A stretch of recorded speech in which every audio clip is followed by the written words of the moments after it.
So I wanted to talk about good things and bad things about the Pacifica. So I have had a 2017 and I just bought a 2020 Pacifica. The 2017 model was a Touring L Limited, and I bought it used with 36,000 miles on it. And there's two things. So 2017 had issues with. Everything else I love, but two major things. It could be added more than two major things, but one of the things was, let me show you if you can see in the light. There is a scratch right here. Now, this is my 2020, which is a brand new car, but there's a scratch right here. So what happens when you open the door, the paneling is kind of bulging and it scratches this.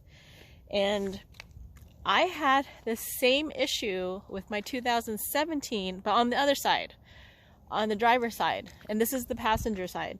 So they're gonna fix it. I wanted to show you before it went away, but there's scratches on the inside paneling also. But this is an issue with Chrysler Pacifica in general. If it happened twice on both of my models, it must be an issue. And what's interesting is right when I got the car, brand new car, they did a survey and they kind of specifically asked, like, which side of the cars did you have issues with? So they already kind of knew this.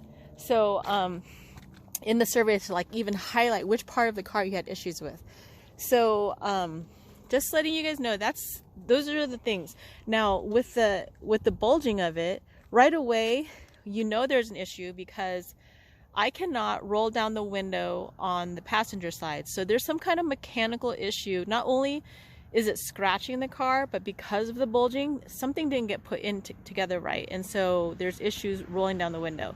Now on the 2017 model that I had, I always had issues. It had the same problem. The side was bulging and it was scratching the car. But what I had with that side on the driver's side was it would like close and then open, or the automatic closing function would always like not work. It would like intermittently have issues. So those are the big things that I was like, okay, this is a flaw with the 2000 or with the Chrysler Pacifica in general. But I had, for both my cars, I had the Touring L model. So another thing that was a big issue for the 2017 model was that the transmission, it would like jerk really hard at like certain gears, like maybe at the speed when I was going like 14 miles an hour, and then again 14 to 17 miles per hour, and then again at like 42 miles per hour. And it was like a dramatic jerk where you thought the transmission was slipping. It was so bad. So when I first got the car, it had that issue. And I took it into the dealership and I'm like, whoa, what's going on? You know, I just bought this car, this used car, and it's having this issue. And they're like, oh, it's a software issue. And so, they said that they don't have any updates and they can't fix it. So and my dad, who's a mechanic, and I researched it, he told me that this transmission is actually used for many other cars. It's actually a pretty good transmission. But there's a flaw in the software with the Pacifica, because they have this transmission, I guess, in the Jeeps, and they were able to resolve this shifting issue. So I think with the 2017 model, there's problems with that.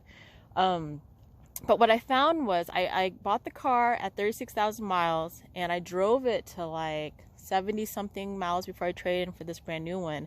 But as I drove it, the shifting went away. The shifting issue went away, or I knew to accommodate for, I knew where if I gassed it too hard, it would have this jerking issue. And so I don't know if because I knew the driving style and I accommodated for it, but it tended to go away. I didn't have any more of the issues.